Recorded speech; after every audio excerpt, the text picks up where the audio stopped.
nakamamatay si Perena? Ang aking inutos ay hulihin at hindi paslangin si Perena. Dahil sa inyong ginawa, tiyak na mag-uumapaw na naman ang galit ng mga sangre sa ating mahal na Kera. Tafis ala Eshma. Ashley Perena. Naway gabayan mo kaming lahat. Naway maging mapayapa ang iyong infantry sa Devas.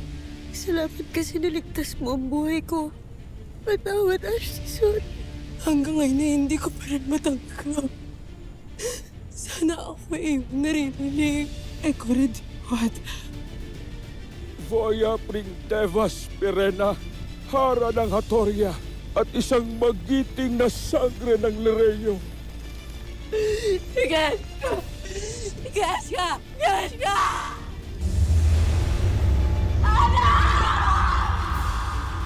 Nandito na siya. Mayapang pagbabalik dito sa Devas. Tunay ngang wala nang papantay sa init ng yakap ng isa't ina. Huwag kang magalit kay Dea. Wala siyang kasalanan sa pagkamatay ni Ash. Kung hindi ka iniligtas ni Ada, ay sana ay buhay pa ang aking Ada!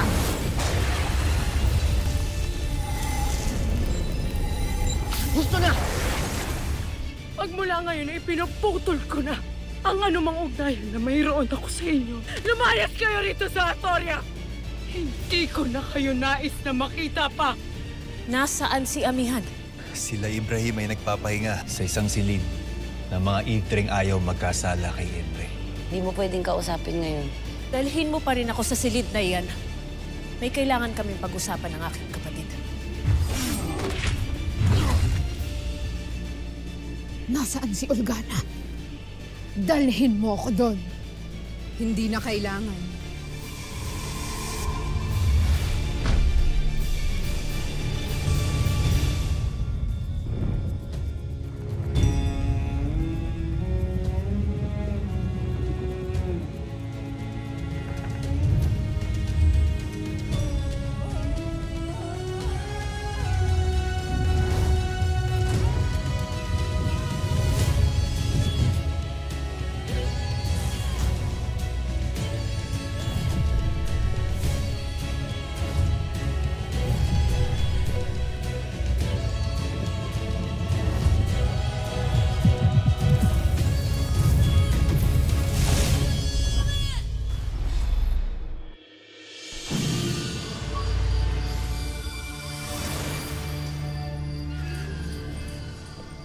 Isa lamang ang aking kilala na kayang gayahin ang aking anyo.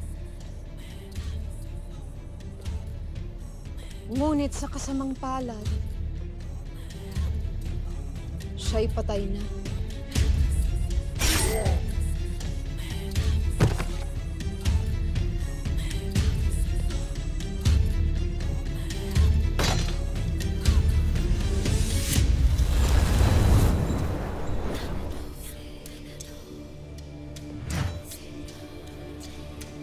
Ngunit hindi ang kanyang anak.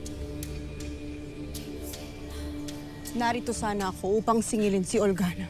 Ngunit yaman din lamang na naririto ka. Hinahamon kita, Mitena.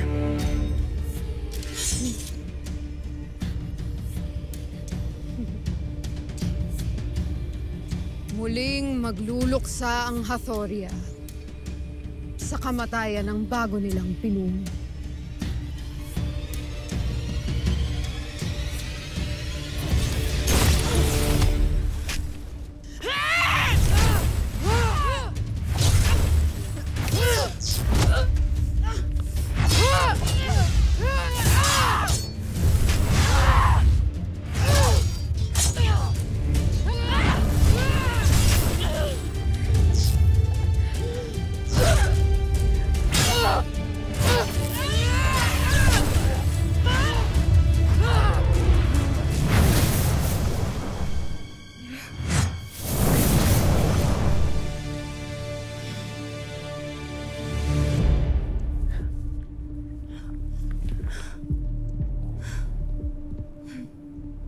Ashley! Ang isang tulad mo ay di na dapat mabuhay pa!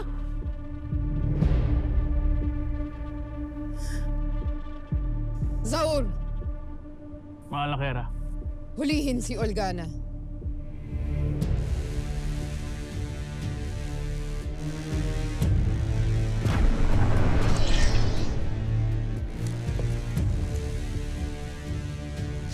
Nais mo si Olgana? Hayan siya. Ibibigay ko siya sa iyo. Subalit, merong kapalit. Ang brilyante ng apoy.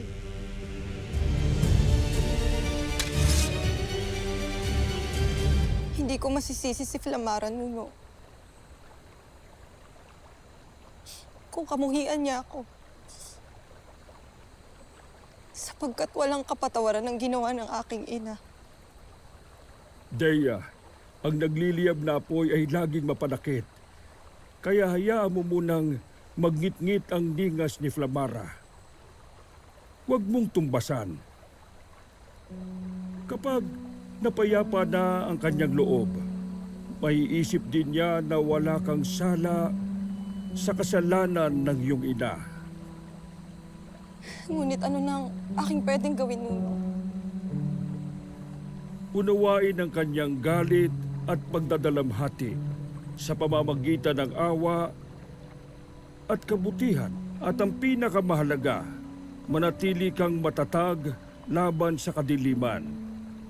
Yan ang magiging patunay mo kay Flamara na naghihimagsika rin sa ginawang pagpaslang kay Perena. Siyang tunay, Nuno.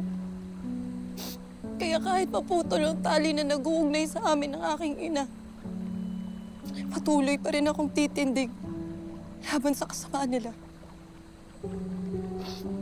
Ngunit napakasakit nito, Nuno, para sa akin.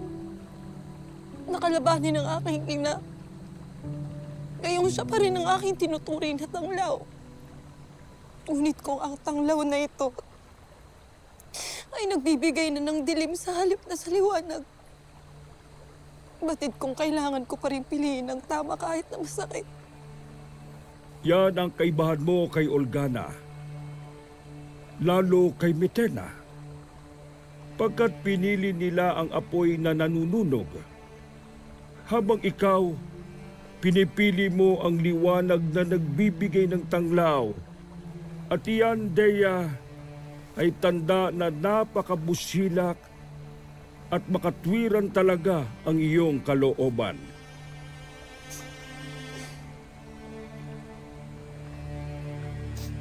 Tunay ngang pinalakas mo ang aking loob, Nuno. Avisala Eshma, Nunong Limaw.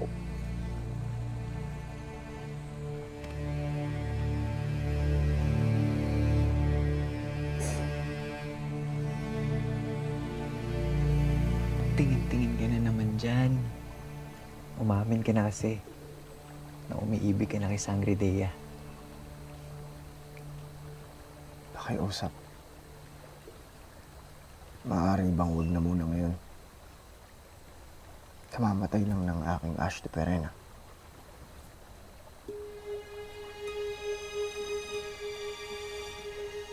Ngunit mawalang galang nang muli, Sangre Adamus. Hanggang kailan mo ba kasi ililihim ang iyong pagtingin kay Sangre Dea?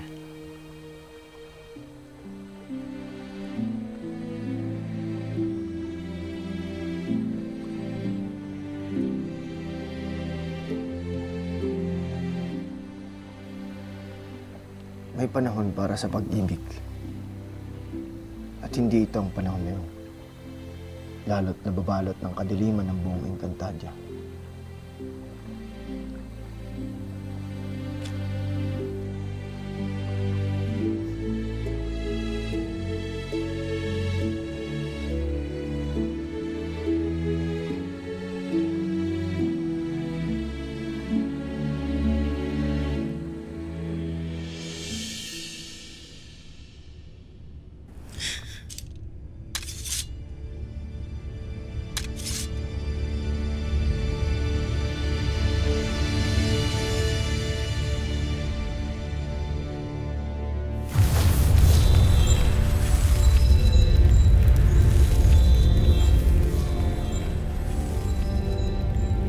Ito na ang iyong nais.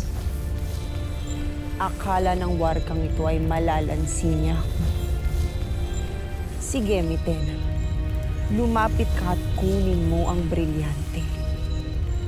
Nang ito ay mautusan kong tupukin ang iyong katawan at ang kaluluwa mo'y magtungo na sa Balaak.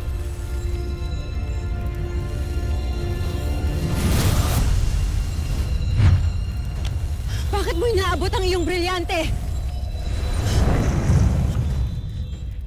Hindi mo ito maaaring ibigay sa kanya. Esteti! Alam kong aking ginagawa. Bitiwan mo ako! Graceta! Ibalik mo sa akin ang aking brilyante!